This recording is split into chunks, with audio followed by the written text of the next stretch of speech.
Oke, di video kali ini saya ingin memberikan preview sedikit untuk pertandingan dari Bali United dengan Barito Putra yang akan bermain pada hari Minggu besok. Lalu di hari Senin ada Arema dengan Persikabo 1973, dilanjutkan PSM Makassar dengan Persis Solo. Kita mulai dulu dari Bali United dengan Barito Putra ya. Untuk Bali United dengan Barito Putra tentu saja ini ujian yang cukup penting untuk Bali United ya, karena Bali United di 5 pertandingan terakhir ini hanya memperoleh 2 kemenangan dan 1 kekalahan, 2 hasil imbang. Jadi memang kalau kita lihat di 5 pertandingan terakhir, kalau ditambah di kualifikasi ACL kemarin ya, memang perform Bali United sudah terlihat inkonsisten. Nah ini tentu saja saya ingin melihat evaluasi dari Teko. Sebetulnya kalau melihat perform dari Bali United yang sudah terlihat inkonsisten, ya tentu harus ada evaluasi dari pelatih. Ya, ini yang berapa kali sudah saya berikan kritik ya untuk Teko. Dari pertandingan terakhir itu Bali United bagus itu pada saat bermain lawan Dewa United. Ya, itu pertandingan sudah di 5 pertandingan terakhir dari Bali United lah. Ya, jadi artinya selama 5 pertandingan berturut-turut termasuk di ACL, ya perform dari Bali United memang belum terlihat sistemnya berjalan di sektor tengah. Jadi di pertandingan besok lawan Barito Putra ya saya hanya ingin melihat apakah Teko sudah ada evaluasi belum. Sektor tengah ini yang menjadi kelemahan untuk Bali United. Ya, lalu untuk Barito Putra saya bilang tinggal melanjutkan konsistensi. Karena Barito Putra sejauh ini saya bilang permainannya cukup bagus. Ya, dari sektor belakang, tengah, depan ini bagus semua. Bali United sebetulnya dari sektor belakang dan depan itu sudah bagus. Sama seperti Barito. Cuma di sektor tengah ini kalau saya bilang sistemnya lebih berjalan untuk Barito Putra. Jadi besok Bali United bermain di kandang sendiri, ya saya berharap sistem dari pemain tengah Bali United akan bisa mengambil alih permainan.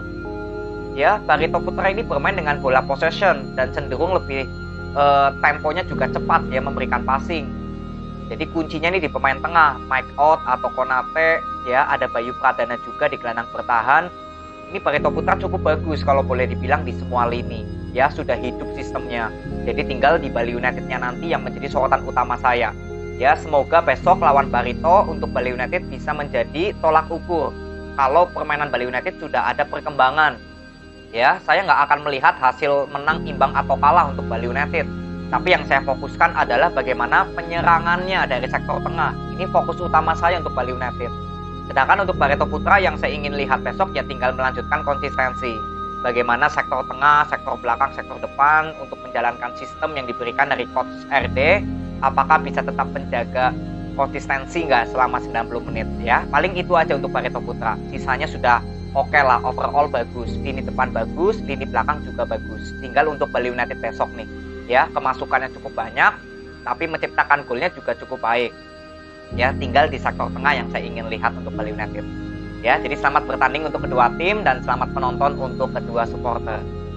Lalu next ya, kita ke Arema FC dengan Persikabo. Ini 2 tim yang sama-sama boleh dibilang menunjuk pelatih baru ya. Arema FC kemarin menunjuk pelatih baru, lalu Persikabo juga baru ditangani Aji Santoso 1 pertandingan ya, dan kemarin kalah lawan Madura United 0-3.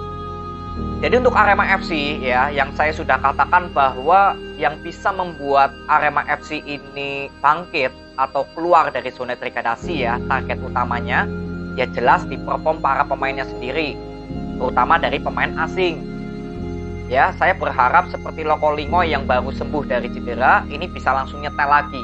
Karena di awal-awal match sebetulnya penampilan Loko Lingoy ini cukup bagus. Ya, shootnya cukup keras. Jadi yang bisa membangkitkan mental para pemain Arema FC ya jelas di pemain asingnya dulu. Kalau berbicara di pemain lokal sebetulnya di pemain belakang ya, tinggal dilakukan rotasi yang terbaik aja untuk pelatih barunya Arema. Tinggal melihat siapa yang cocok sebagai back kanan atau back kiri.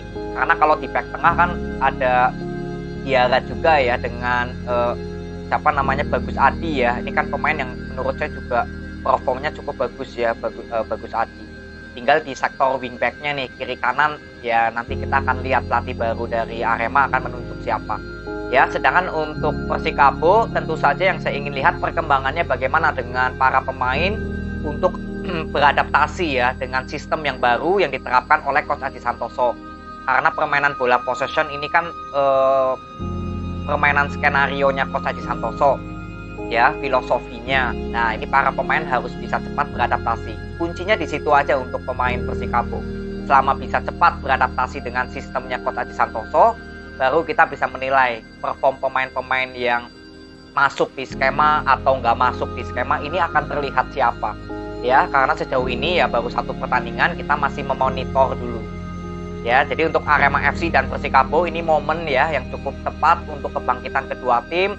Ya, untuk Arema FC tinggal melanjutkan performnya ya, Gustavo yang sejauh ini menjadi top skor dan juga salah satu pemain yang berhasil menciptakan gol untuk Arema. Tinggal didukung dari pemain gelandang serang yang cocok siapa, dan tentu dari pemain sayap antara Dendi, Dedik, Loko Lingoy, lalu di gelandang serang apakah M. Rafli. Nah, ini kita akan lihat opsi yang dilakukan oleh pelatih baru siapa. Ya, atau Lucero juga bisa bermain di sektor gelandang serang. Sedangkan untuk Persikabo tinggal lihat bagaimana adaptasi dari para pemainnya dengan sistem yang baru dari Coach Aji Santoso. Ya, nanti kita lihat di video review bagaimana jalannya pertandingan untuk Arema FC dengan Persikabo 1973. Ya, ini momen kesempatan emas untuk kedua tim bisa bangkit. Ya, karena kedua tim sama-sama berada di zona degradasi ini. Ya, jadi tetap semangat untuk kedua tim dan nanti kita ketemu di video reviewnya. Lalu next ya, ada PSM Makassar dengan Persis Solo.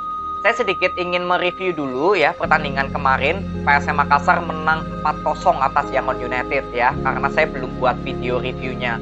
Jadi kebetulan saya ada di rumah sakit kemarin, jadi benar-benar nggak bisa beraktivitas ya, dan akhirnya saya bisa melihat highlight-nya di YouTube-nya PSM Makassar. Bahwa kalau saya bilang kesimpulan saya dulu ya, saya belum mengerti kualitas pemain dari Yangon United ini bagaimana. Ya, apakah para pemain Yangon ini selevel nggak dengan kualitasnya pemain PSM Makassar?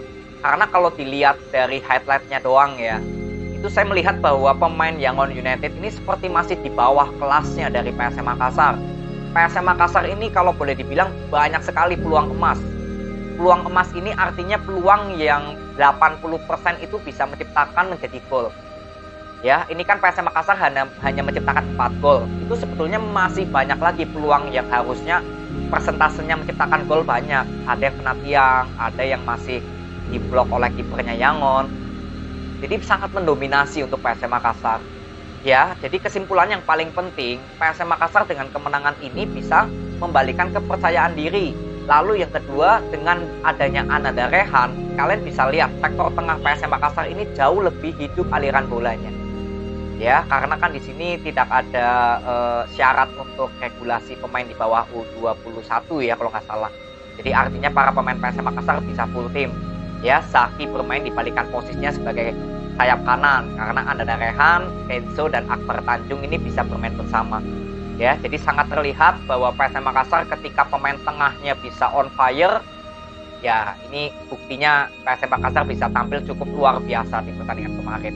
Ya, bukan hanya masalah menang 4-0, tapi sangat mendominasi. Sektor belakang juga cukup bagus.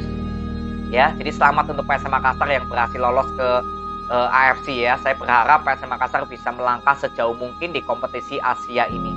Ya, jadi selamat untuk PSM Makassar. Lalu besok akan bertemu dengan Persis Solo. Ya, ini bermain di kandang sendiri untuk PSM Makassar. Jadi untuk PSM Makassar saya kira tinggal melanjutkan sistem yang sudah terbentuk. Ya, saya sudah beberapa kali bilang kalau PSM Makassar yang membuat inkonsisten itu bukan dari sistemnya Tavares, tapi dari perform pemainnya sendiri. Tidak ada Pluim sebetulnya nggak masalah. Tavares sudah memiliki opsi. Ya, bagaimana Everton dengan Adilson diduetkan bersama. Dan Everton memang diberikan tugas lebih ya untuk menjadi promotor serangan juga untuk menggantikan Pluim kalau nggak bermain. Ini sudah bagus sebetulnya langkah-langkah dari Tavares. Ketika pemain inti nggak bisa bermain atau kehilangan pemain kunci, ya Tavares sebagai pelatih yang memiliki banyak strategi ya langsung bisa menerapkan tanpa mengandalkan pemain yang nggak bisa dimainkan. Ini yang saya apresiasi dari Tavares. Sedangkan untuk Persis Solo, besok kan banyak kehilangan pemain depan ya. Sananta dan Irfan Jauhari ini dipanggil ke AFF ya di U23. Jadi memang Persis Solo nggak bisa diperkuat dengan pemain intinya juga. Tapi sebetulnya untuk pelatih Medina ya, ini harus memiliki opsi juga yang sama seperti Tavares. Ketika pemain inti nggak bisa dimainkan atau nggak bisa diturunkan, ya Medina harus memiliki opsi. Sebetulnya kemarin lawan Bali United sudah cukup baik ya. Bagaimana Medina menaruh dua pemain yang sebetulnya lebih ke gelandang bertahan ya. Ada Sutanto Tan dan juga Taufik. Lalu Mesidoro didorong sebagai gelandang serang. Sebetulnya untuk pertahanan Persis Solo ini jauh lebih bagus lawan Bali United kemarin ketika Sutanto Tan dengan Taufik sebagai pemain gelandang bertahan. Ya, jadi Sutanto Tan yang lebih diberikan tugas sebagai box to box itu jauh lebih baik sebetulnya. Tinggal masalah penyerangan yang berapa kali saya lihat untuk melakukan passing-passing cepat ini memang belum terlalu banyak dilakukan. Nah ini melawan PSM Makassar harus saya bilang ya ini harus lebih cepat memberikan passing-passing. Pemain sayap, pemain depan harus cepat membuka ruang, mencari bola, menjemput bola.